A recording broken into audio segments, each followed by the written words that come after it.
tous, c'est le week-end et c'est l'heure de ma revue de presse pour revenir ensemble tout en douceur sur l'actualité de la semaine. Et aujourd'hui c'est Julie qui va m'accompagner pour présenter cette revue de presse. Et bonjour Julie et bonne année alors. Oui, bonjour à toutes et à tous et bonne année aussi à vous Yannick. Merci. Donc oui, avant toute chose, je vous souhaite à toutes et à tous une bonne année bien évidemment. J'espère que vous avez bien digéré l'année 2013 parce que l'année 2014 commence sur les chapeaux de roue en quelque sorte. Et oui Yannick, avec cette semaine l'accident de ski de Michael Schumacher. Et oui, alors moi quand j'ai entendu qu'un ancien pilote de F1 s'était planté en faisant du hors-piste, j'ai tout de suite pensé à Jean Alesi. Mais non, il s'agit bien de Michael Schumacher, pas d'erreur. Alors du coup, en cherchant sur internet pour recouper l'info, j'ai appris que Jean Alesi avait lui aussi eu un accident au sport d'hiver il y a quelques années, mais lui c'était un accident de luge. Ouais, il avait fait une sortie de piste, il avait fini dans le bac à gravier qui sert à déneiger sur le parking de la station. Changement de sujet Yannick, direction Rome où, comme chaque année, le pape a adressé ses vœux à la foule en délire. Oui, en délire on peut le dire, oui, il a appelé à plus de solidarité entre les peuples, notamment envers les travailleurs roumains et bulgares qui ont désormais l'autorisation de travailler dans l'Union européenne. Et d'ailleurs il en a profité pour rappeler que Jésus, lui aussi, était un immigré.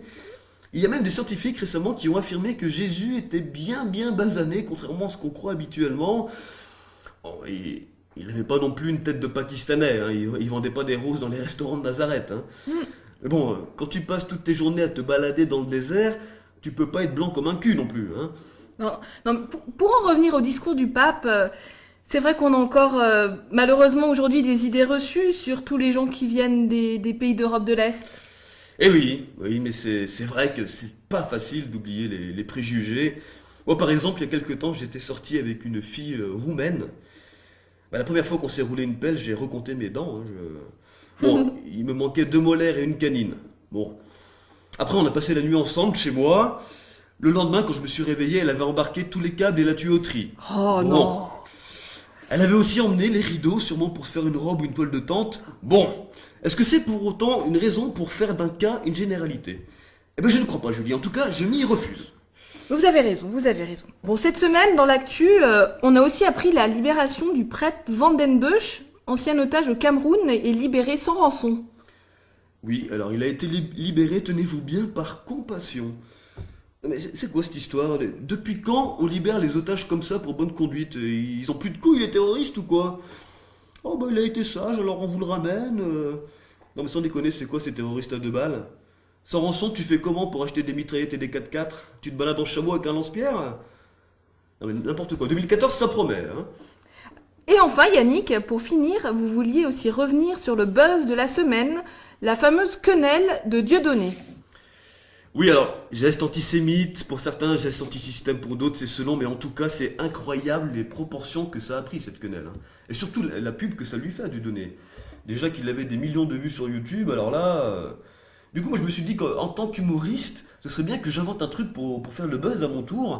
Et alors j'ai pensé à un mouvement, j'ai mon idée, ça y est, mon mouvement s'appellera la carotte.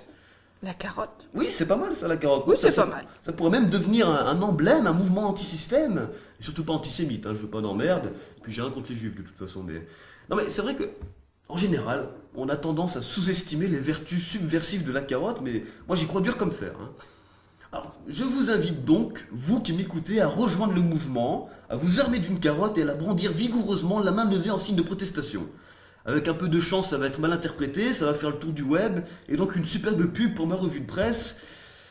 J'aimerais tant que Manuel Valls interdise ma carotte à mon tour. Là, ce serait vraiment la consécration pour moi. Alors, bien sûr, comme pour la quenelle, je vous invite à vous prendre en photo avec votre carotte, au boulot, entre amis ou devant des bâtiments publics. Je sais aussi qu'on m'écoute dans toutes les capitales du monde, bien évidemment. Donc, chers amis, n'hésitez pas à vous prendre en photo aussi sur la place Rouge ou devant la Maison Blanche. C'est en nous rassemblant que nous pourrons faire chavirer le système.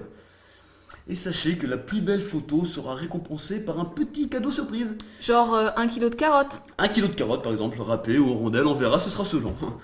Voilà, c'est la fin de ma chronique. Il ne me reste plus qu'à vous remercier, Julie, vous étiez parfaite. Bah, tout le plaisir fou pour moi. Hein. Eh ben, j'en suis ravi à mon tour. Mes amis, la révolution est en marche. Portez-vous bien et à la semaine prochaine.